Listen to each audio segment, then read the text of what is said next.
Assalamualaikum warahmatullahi wabarakatuh. Para mahasiswa semuanya, kembali kita pada pertemuan ke-6 mata kuliah Manajemen Risiko Bangunan. Kali ini kita akan membahas terkait dengan analisa risiko kuantitatif dan kualitatif. Adapun tujuan daripada perkuliahan ini adalah mahasiswa mampu membuat strategi peningkatan manajemen risiko berbasis data dan regulasi. Kita akan mulai dari slide pertama. Sebagaimana sebelumnya, di pertemuan sebelumnya, kita mengetahui tentang bagaimana manajemen risiko itu dilakukan. Adapun tahap-tahapannya, kembali saya ulang. Yang pertama adalah kita harus mengidentifikasi risiko, menganalisis risiko, mengevaluasi atau membuat ranking daripada risiko dari paling rendah ke yang paling tinggi, kemudian merencanakan treatment daripada risiko, dan selanjutnya melakukan monitoring dan review dari risiko yang telah kita lakukan treatment. Keseluruhan ini merupakan proses daripada manajemen risiko. Dalam tahapan identifikasi risiko sendiri, identifikasi risiko harus mengetahui apa saja yang terjadi di dalam proyek berdasarkan penelitian daripada Safatkas tahun 2010, risiko proyek itu dibagi menjadi 3 kelompok, yaitu risiko eksternal, risiko proyek, dan juga risiko internal. Adapun risiko eksternal adalah risiko yang terkait langsung dengan lingkungan, seperti risiko politik, risiko ekonomi, risiko sosial, dan risiko cuaca. Sedangkan risiko proyek terkait dengan kriteria proses konstruksi yang dibagi dalam risiko waktu, risiko biaya, kualitas kerja, risiko konstruksi, dan juga risiko teknologi. Selanjutnya adalah risiko internal, yaitu bagaimana kita membagi risiko ini dalam kriteria intrinsik yang diklasifikasikan dalam risiko sumber daya, risiko anggota proyek, risiko lokasi konstruksi, dan juga risiko yang terkait dengan dokumen dan informasi. Di bawah ini adalah struktur resiko proyek, di mana resiko proyek itu ada resiko teknis, ada eksternal, ada organisasi, dan ada manajemen proyek. Masing-masing dalam resiko ini dibagi untuk teknis, terdapat kebutuhan-kebutuhan, kemudian teknologi yang digunakan, kompleksitas dan interface, kinerja dan kredibilitas, serta mutu. Sedangkan pada eksternal, itu ada subkontraktor dan supplier, peraturan-peraturan, pasar, pelanggan, dan juga cuaca.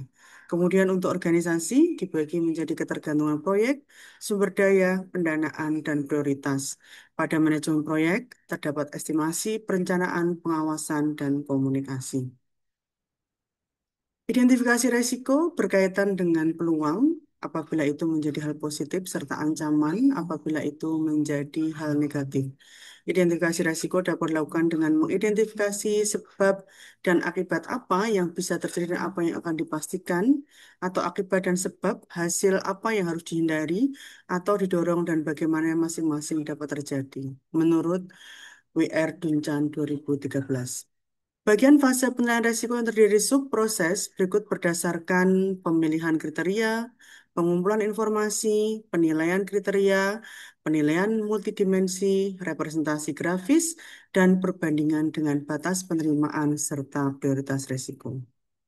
Di bawah ini adalah beberapa contoh identifikasi risiko dalam bentuk kualitatif dari berbagai penelitian terdahulu yang disampaikan oleh Nasir misalnya, dengan mengambil lokasi di Kanada, maka eh, melakukan analisis misalnya termasuk dalam analisis teknis, yaitu waktu.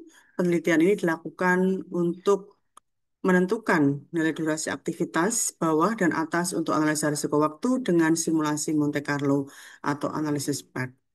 Berikutnya juga Fang et al. 2004 di Cina melakukan analisis risiko dalam kategori internal, yaitu non-teknis dan juga eksternal non-teknis, di mana risiko proyek termasuk dalam biaya. Selanjutnya Li et al. Tahun 2012 juga sama melakukan analisis dalam risiko internal dalam bentuk teknis dan juga risiko proyek dalam bentuk teknis, yaitu dalam bentuk keselamatan kerja dan lokasi proyek, di mana di sini bagaimana mempertimbangkan faktor-faktor yang mempengaruhi untuk menangani karakteristik lokasi konstruksi. Kemudian Xiang et al. Di Cina juga melakukan analisa untuk proyek non-teknis, yaitu terkait dengan informasi asimetri, bagaimana langkah pencegahan resiko dalam proyek konstruksi berdasarkan informasi yang asimetris. Kemudian Q et al. Terkait dengan keselamatan kerja, Li et al. Terkait juga dengan keselamatan kerja, bagaimana menilai tiga resiko keselamatan dalam proyek konstruksi di berbagai negara. Kemudian Carpenter terkait dengan kualitas, bagaimana menunjukkan bahwa kinerja metode proyek yang unggul, kemudian bagaimana risiko terjadi tingkat kualitas produk dan layanan yang lebih tinggi.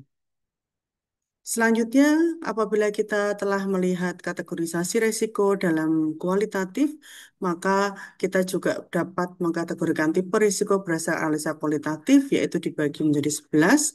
Yang pertama, waktu, biaya, keselamatan kerja, informasi, peralatan konstruksi, risiko keamanan, risiko kontrol, desain, risiko kontrak, konstruksi manajemen, dan peningkatan kinerja. Di bawah ini adalah contoh-contoh identifikasi risiko, yaitu ada sumber risiko eksternal yang tidak bisa diprediksi, misalnya termasuk kebijakan pemerintah, ya, peraturan pemerintah. Kemudian ada bencana alam ya yang terkait dengan lingkungan. Kemudian ada eksternal yang bisa diprediksi, misalnya apa? Kondisi perekonomian, masalah dalam penyediaan sumber daya manusia, kondisi owner yang tidak mendukung, kondisi perusahaan cabang yang kurang baik, dan juga retribusi di luar dugaan. Masing-masing kita kategorikan mana yang resiko yang dapat terprediksi, mana resiko yang tidak dapat terprediksi. Kemudian resiko juga dibagi dengan internal teknis, misalnya kondisi keuangan proyek yang buruk, kondisi pelaksanaan proyek yang buruk, K3, ya, kemudian kondisi SDM proyek yang kurang baik, misalnya kecurangan, kelalaian, ketidakjujuran, resiko akibat pihak ketiga, kerusakan alat properti, fisik, dan juga proyek. Masing-masing ini merupakan resiko internal yang non-teknis yang tidak langsung terkait dengan proyek. Tetapi resiko-resiko ini berpotensi mempengaruhi daripada kinerja proyek. Kemudian ada juga internal teknis, yaitu tidak terpenuhnya spesifikasi. Ini terkait dengan gambar, terkait dengan engineering, terkait dengan spesifikasi material, terkait dengan jadwal, dan lain-lain. Yang pertama, tidak terpenuhnya spesifikasi teknis, kemudian hal-hal teknis proyek yang mengalami perubahan dari owner, kemudian masalah teknologi, metode konstruksi yang digunakan, kemudian masalah kondisi fisik aktual yang ditemui di lapangan. Nah, hal-hal seperti ini misalnya kondisi tanah, batuan, galian di luar perkiraan, kerusakan sistem dewatering, ya, cover dam, tunnel tidak mampu menahan aliran dan lain-lain. Kemudian menurut Anderson, tahun 2009, analisis resiko yang dilakukan secara sistematis dapat membantu Anda semuanya dalam mengelola proyek, terutama untuk mengidentifikasi, menilai, dan meranking resiko secara jelas. Jadi tadi dengan kita mengelompokkan resiko baik internal maupun eksternal, baik yang terprediksi maupun tidak terprediksi, maka jelas kita dapat mengidentifikasi, menilai, dan juga meranking resiko dengan jelas. Kemudian memusatkan perhatian pada risiko utama. Mana saja risiko yang tidak terprediksi, yang termasuk risiko-risiko major, maka dapat kita kelompokkan risiko tersebut. Kemudian memperjelas keputusan tentang batasan kerugian. Ketika kita bisa menilai, meranking, dan juga mengidentifikasi risiko, maka kita dapat membatasi ya, membatasi kerugian kita dan mengambil keputusan dengan cara lebih tepat. Kemudian selanjutnya adalah meminimalkan potensi kerusakan apabila timbul keadaan yang paling jelek, ya, sama seperti tadi yang saya jelaskan. Kemudian mengontrol aspek ketidakpastian dan memperjelas serta menegaskan peran setiap orang atau badan dalam organisasi untuk keterlibatannya dia dalam manajemen risiko. Ketika risiko itu sudah diidentifikasi, maka kita lebih mudah mengidentifikasi stakeholder mana yang terlibat di dalam pengelolaan manajemen risiko di dalam proyek. Kemudian kalau kita berbicara daftar resiko terdiri dari identifikasi resiko dan deskripsinya, lingkup proyek yang dipengaruhi, penyebabnya, bagaimana resiko tersebut mempengaruhi tujuan proyek. Kemudian pemilik resiko dan bertanggung jawab menyelesaikan, kemudian hasil dari proses analisis resiko kualitatif dan kuantitatif termasuk daftar prioritas resiko, beserta analisis kemungkinan proyek, kemudian perencanaan tanggapan yang disetujui, tindakan spesifik untuk mengimplementasikan rencana tanggapan yang dipilih, simptom dan tanda-tanda peringatan kejadian risiko, aktivitas anggaran dan jadwal yang dibutuhkan untuk menerapkan rencana tanggapan yang dipilih, ketidaktentuan rencana cadangan waktu dan anggaran yang disediakan untuk toleransi risiko stakeholder, ketidakmampuan rencana dan pemicu yang diminta dalam pelaksanaannya, perencanaan mundur, feedback yang digunakan sebagai reaksi terhadap risiko yang terjadi, dan sisa risiko, yaitu risiko yang mungkin akan muncul sesudah dilakukan perencanaan tanggapan.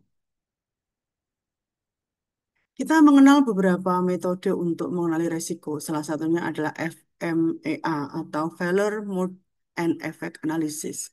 FMA adalah memberikan informasi kualitatif dan kuantitatif tentang risiko. FMA merupakan suatu tata cara yang sistematis untuk menelaah dan mencegah sebanyak mungkin kecenderungan kegagalan atau failure model. Kemudian FMEA adalah bentuk metode evaluasi tingkat kecakapan dari sebuah prosedur untuk menetapkan akibat dari kegagalan prosedur tersebut. Setiap kejadian yang mungkin dapat mengakibatkan bentuk atau teknik mengalami kegagalan dapat diartikan sebagai model kegagalan. Kemudian FMEA tradisional merupakan prioritas kegagalan potensial ditentukan melalui nomor prioritas risiko yang didefinisikan sebagai tingkat keparahan kejadian dan juga deteksi kegagalan. Menurut Stamatis 2019, tahapan-tahapan dalam FMA itu ada 10. Yang pertama adalah melaksanakan tinjauan terhadap teknik atau prosedur, menelaah potensial failure mode dari teknik yang ditinjau, menelaah potensial efek yang muncul akibat kemungkinan failure mode, kemudian menentukan nilai severity, merupakan estimasi beberapa para akibat failure mode, kemudian menelaah pemicu resiko dari failure mode pada teknik yang terjadi, menentukan nilai co-occurrence, menelaah kontrol teknik saat ini, menentukan nilai detection, menetapkan nilai risk priority number, kemudian yang terakhir adalah menyertakan ajuan perbaikan atau recommended action atas moda kegagalan yang memiliki nilai RPN tertinggi. Di bawah ini adalah contoh RPN atau risk priority number di mana kita akan mengidentifikasi masing-masing resiko, kemudian kita menentukan prioritas, apakah nilai RPN-nya itu tinggi atau rendah. Misalnya dalam bahan baku terkontaminasi virus misalnya, maka kita tentukan nilai RPN-nya ya, dan lain-lain dari resiko operasional, resiko operasional terkait dengan proses, resiko operasional terkait dengan human error, resiko operasional terkait dengan eksternal, dan juga resiko operasional terkait dengan internal. Demikian materi kita untuk pertemuan ke-6. Sampai bertemu pada perkuliahan selanjutnya. Wassalamualaikum warahmatullahi wabarakatuh.